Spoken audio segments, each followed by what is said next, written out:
So this is my husband, Daniel. Hi. I'm Nicole. And we have 6 wonderful children that we homeschool. And for a long time, I don't know how long, but for a long time, I've had a dream of just working from home as a family, something that we all did together, and just having that time freedom to be able to have our own schedule. You know, we weren't tied to an academic schedule with the kids' school, but Daniel was working. He was a pastor for many years. And I did not have that same dream. Yeah, and he did not. So I guess but to say, I'm glad that it turned out this way. Yes. So, but I started because I went back to nursing school as a returning student. It was not my first degree. And when I got in school, I've just always naturally gravitated towards kind of teaching. And I was doing pretty well in nursing school and able to help my classmates, so much so that I got invited to become the peer tutor for my program during my first semester. And so I did that, and I enjoyed it a lot. And but then when I graduated and went on to my very first nursing job, students from the school continued calling me. And I was like, I'm pregnant with our first child. I'm working my first year of nursing, which everybody knows is notoriously hard.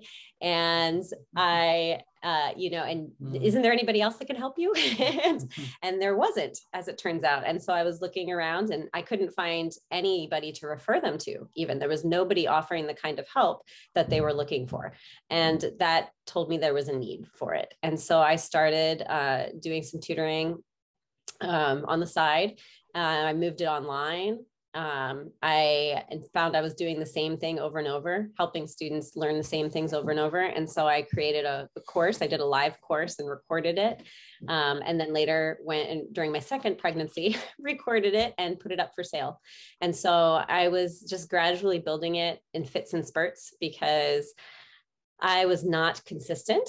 I was not prolific, and I was not relentless. Yeah. Maybe I was relentless. I think I was relentless. One out of 3. Yeah. But so I would like work on it for a while, and then I'd have a baby and not have time to work on it at all, except for customer service. And but I was making more of the money from the one-on-one tutoring than my course, but it was just up there. I had done blogging. I was getting organic traffic. Everything I did was like mud on the wall, and it's a miracle that any of it worked. Honestly, I even started it as a membership, because even back then I was reading and like, oh, memberships are the thing. I should do memberships.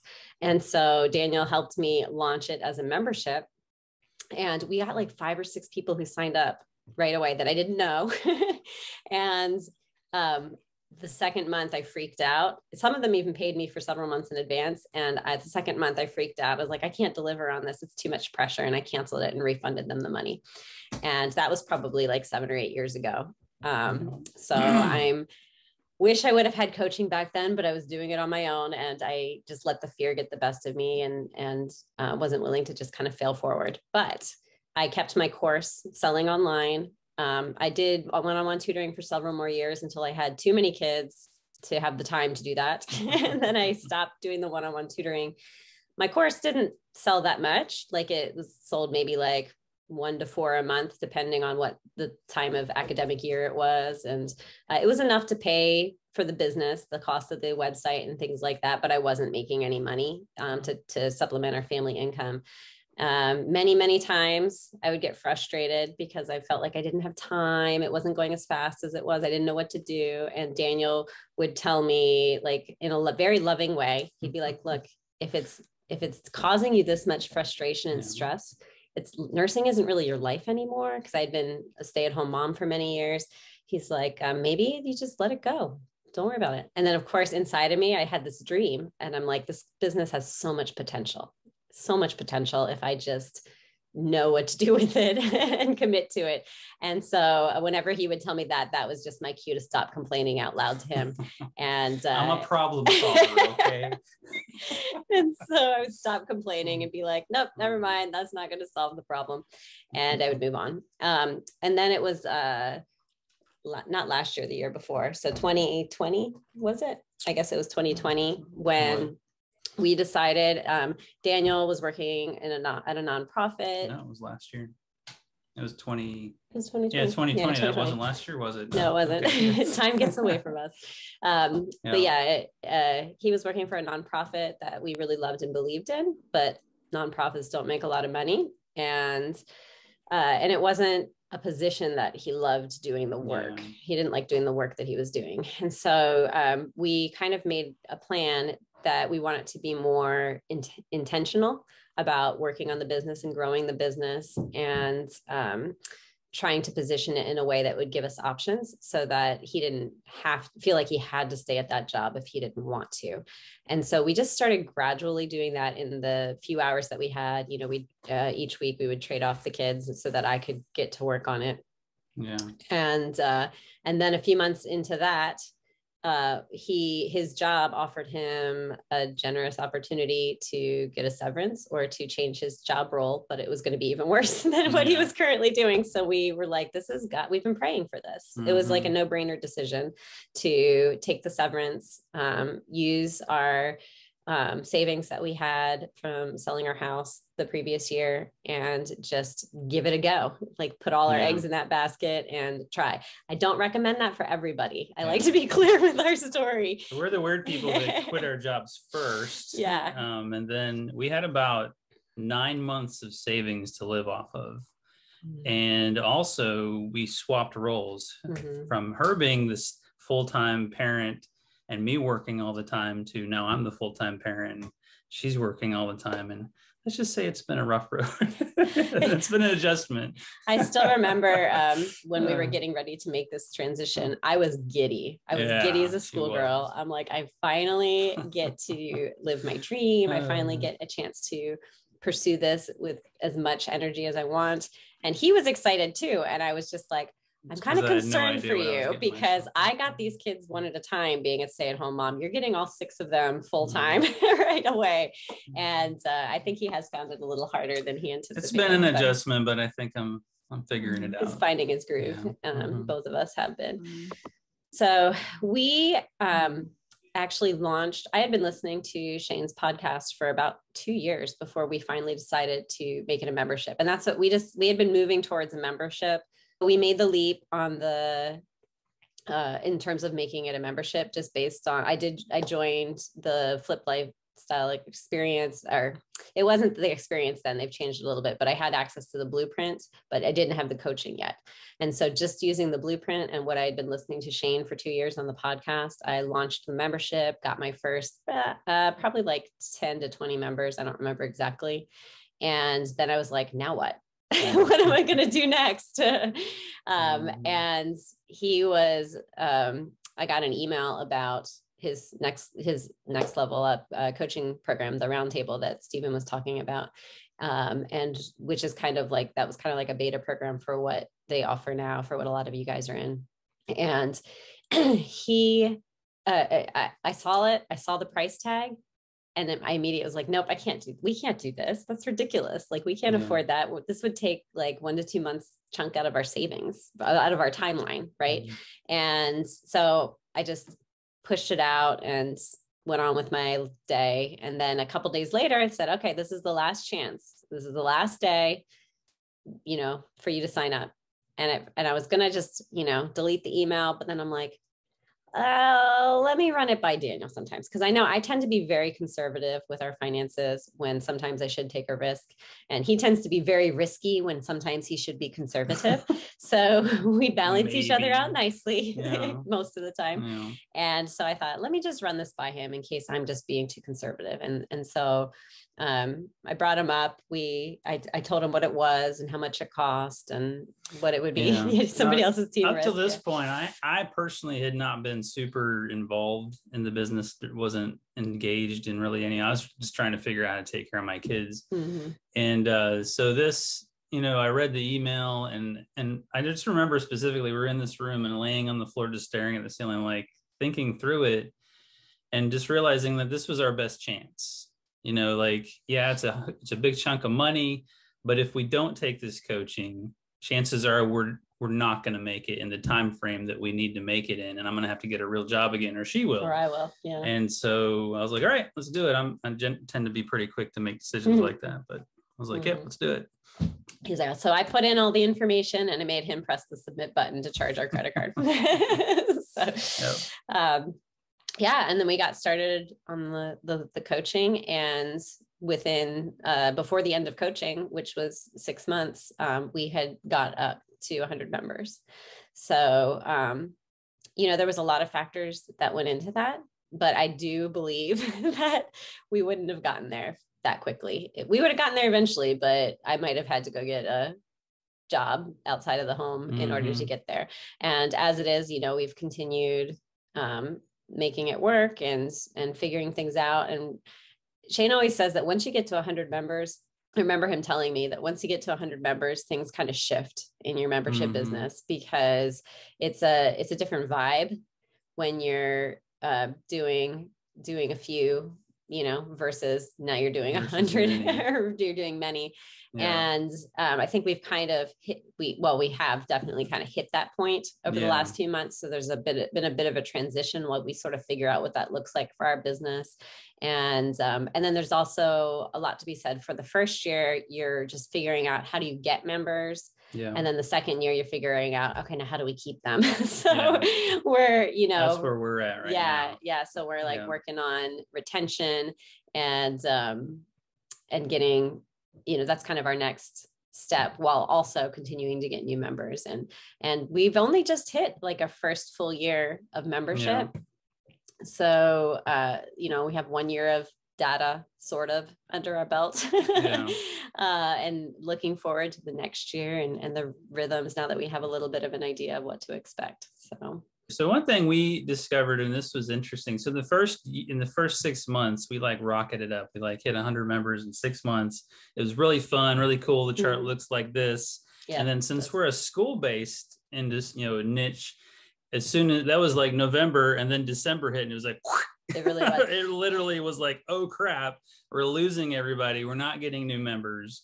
And so what happened in January and February and March, and even here in April, is we've basically like leveled out at like right at 100 members. We seem to we're gaining new members all the time, but we're losing them too. And what we found, and this is something you'll probably figure out as you go along, is the lifetime, how long people stay in your membership. And so depending on what that is, will determine kind of where you level out. And I think for us, ours is like 90 days creeping up to 100 at this point, because we haven't focused on retention. And so because of that, we're basically at this equilibrium point where we're gaining them at a certain rate, the same rate that we're losing them. It's extremely frustrating for me. For him, yeah. But at the same time, we're still bringing in money. It's not full-time income yet, but that's what we're working on now, is like doing the retention things. And what she reminded me today is we have to actually wait and see if those things work. He's all like, but we implemented our new retention strategies today. Why did somebody cancel? And I'm just like, yeah, the person who canceled joined 3 months ago when we didn't have these strategies in place. So of course, and then you have days like today. Like last month was a really good month. It was our best month ever. But then today we had one cancellation and we had one failed payment and no new cash flow today. And I'm just like, well, Daniel's like, oh, depressed. Steven will tell you. What am I going to say, Steven? What did I say to that cancellation? Dead to me, right? Yeah. They're dead to you. They're dead to me. They're dead to me. No, and I just, that's my coping mechanism, because when we started last summer, like I said, he was, he was more like not helping me with the business yet as much, and he was just with the kids. So I felt I was carrying a lot of the burden on my own in terms of the emotional ups and downs of watching the data, which you shouldn't do. Like everybody tells you shouldn't do, and everybody's right that you shouldn't watch it on a daily basis. But you're going to. Like that's just until that baseline is like enough that I don't have to think about it anymore. I'm probably going to keep watching it. Yeah, and so I think that's just the reality. You're going to, even though you know you shouldn't. But you have to like emotionally disengage yourself from it. Yeah. You really do. He struggles with it. Like I think he's also going through it, like 6 months after I did. Yeah. Because I took over a lot of the administrative side. I'm the one watching the money. I'm watching all those stats. She is too, but I wanted to take over some of the roles so she didn't have to do everything.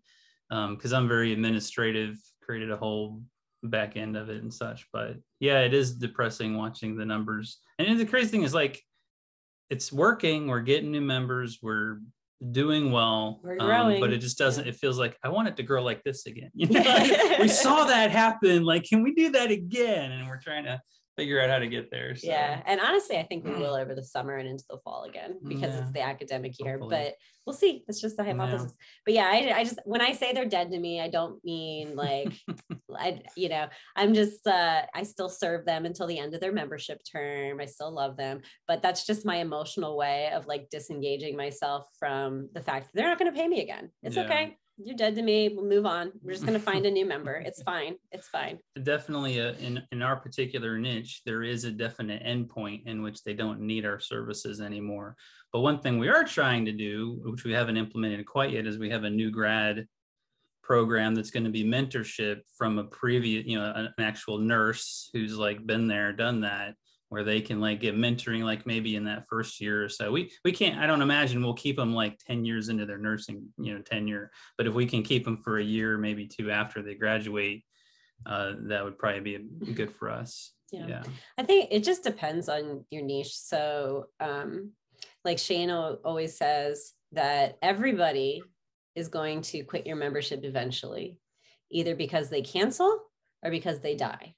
So one way or another, they're not going to stay forever, but the benchmark is generally to try to get a lifetime value of 6 months. So get people to stay as long as 6 months. The one thing that you'll find that we have found is that your membership is going to change over time. Whatever idea you have right now, whatever thing you're starting with right now, there's so much you just don't know about who is actually going to resonate with you, who's going to like your brand, who your avatar really is and what they really want. So we've tweaked our stuff so much from the beginning. Like every month we've like just yesterday or the day before, we did another kind of like revamp of the inside of the membership, trying to make a clearer path through our content and stuff. So, if you're a little overwhelmed, I like to tell people, where you're at and if you're new at this, is if you're overwhelmed feeling like, oh, I need to know everything. No, you don't. Because whatever you think you know now, it's going to change over time. Yeah. Just constantly be looking for your next best thing and just do that one. What's your one next best thing? And then do that. And just keep it. I have to remind myself, because I'm one that likes to just have the whole thing built. And that's been what's been most stressful for me the past years, because when you're in the beginning of building it, it's like, it's hard for me. It's overwhelming for me to choose which little part am I going to zoom in on. And that's the part I'm going to do, which is what helped me in the blueprint, was like, just follow the blueprint, just follow the blueprint and build it. But then once you have that first pass built, then it really is just a process of collect data and iterate. And so like right now in our funnel, we're working on retention. As soon as we, that'll probably take like another week, I think. And then once I got that done, we're going to go back to the top of funnel and we're revisiting our freebies, because last summer I emailed my email list every single day, like Shane said. And I think our email list is just, I feel like I call it crap. Yeah, he does. He does. It does not convert very well for the size of our email list. Yeah. And, talking with Shane at the events and things like that, he's like, your freebies might not be the right kind of freebies to get the right kind of attracting the wrong people into our email list. Yeah. So we need a whole nother. Yeah. So we need to go back and look at that next and rework all of our freebies. I think I'm going to throw them all out and try a new one to see how it goes. Yeah. But yeah. And that's what you do. You just try something. You don't know how it's going to work until you try it. And you got to give it enough time, which is hard for impatient people like me. You got to give it enough time to actually see what kind of effect it has. Like recently we had something that was quite successul. We did what's called a dosage calculations boot camp. That's math for nursing students. And so many of them hate it and are scared of it. And so it's a definite pain point. So we actually sold a whole lot of those.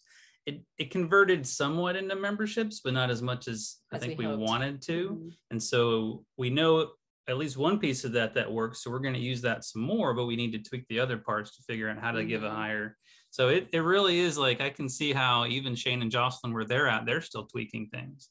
They're figuring things out at these seminars that we do, the big events, like we're changing the messaging and the offer packages and all that, like every single event, because you know what, you just keep trying different things until you keep the stuff that works and you discard the stuff that doesn't. Yeah. I see somebody asking, clarifying, are the people using the freebies and not converting? Yeah, that's exactly what's happening. So I'll get really good feedback on my freebies, but then those people don't end up joining. And it's, it's interesting. And the reason, it's getting information and going, like we said. So, the reason why we decided to try a dosage calculations boot camp was because one of my freebies has to do with dosage calculations, and it was Daniel analyzed some of our data and found that popular. It was the most of the people. I was noticing that of the people who came in my membership and was engaging with it, they were saying, "Oh, I found you because of the dosage calculations." Yeah. So we said, "Okay, well, let's try this then, and maybe I can get people to pay me for dosage calculations instead of giving it to them for free, and then they will also join our membership." And like I said, it was mixed success. It gave us some good information, but we're going to have to tweak and try some new stuff with that. I always felt like my audience had more of a sense of urgency than other people's audiences in terms of they were willing to sign up and take a chance without really going warm up. Normally you talk about like somebody has to warm up, so that's why usually you have to have them on your on your email, give like a nurture sequence for a while. And then finally, several months down the road, they'll buy from you.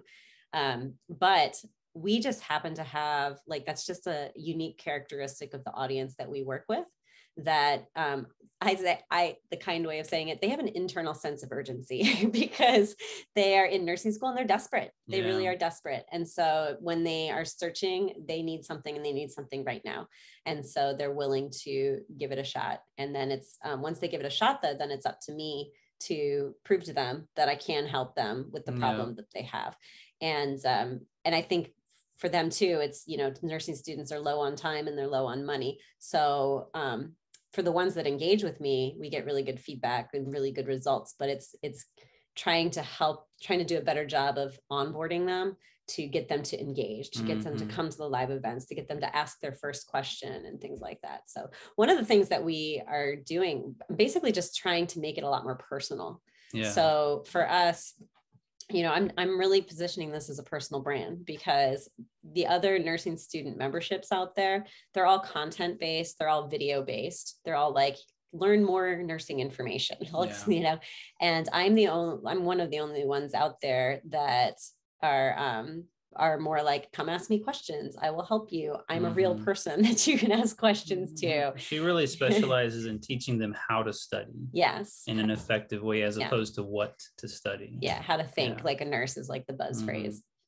And so just to kind of like get people in. So one of the things we started doing, this was an experiment we did last year that turned out really successful. I wanted to put an order bump on our membership page to see if we could increase our income a little bit. And so I was just like, what could I do? I'm going to put a 30-minute tutoring consult, and I think at first I charged like what, 35 or something. Like anyway, I'm charging $45 for it now.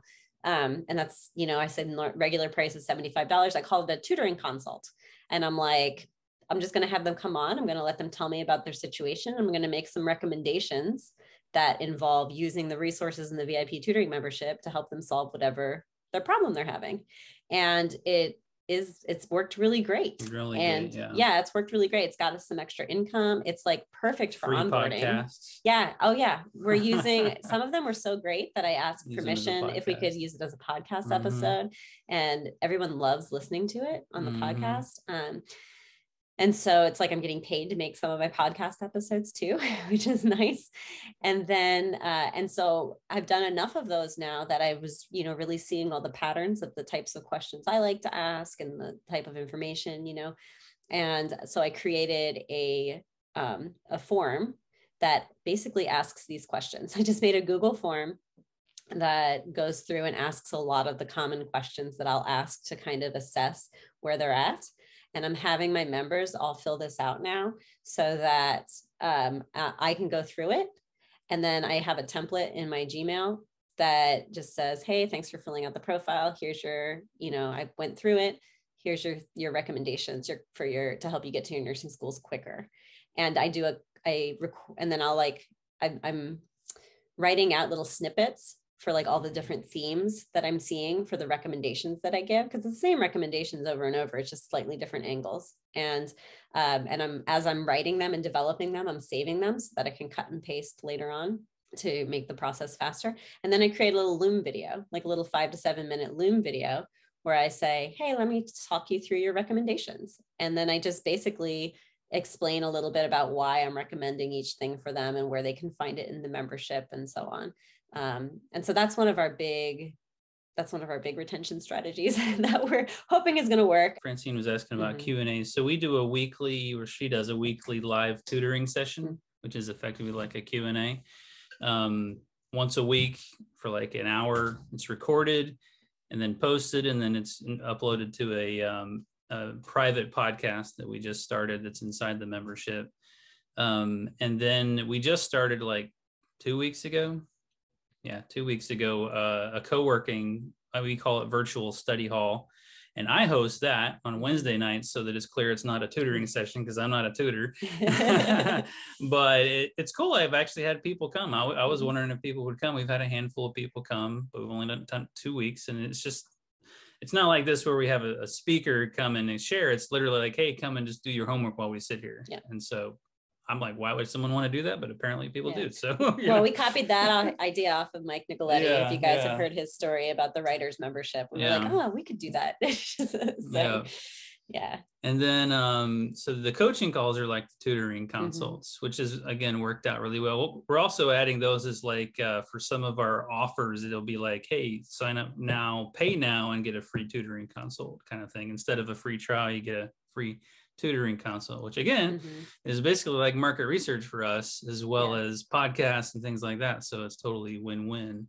So that's kind of what our coaching calls are like. And then what we also do for marketing, or what she does, is we have a free Facebook group, which is actually where we get a lot of the people on our email list, because we ask, if you have a free Facebook group, ask for their email address when they join. That's a good way to get people into your email list.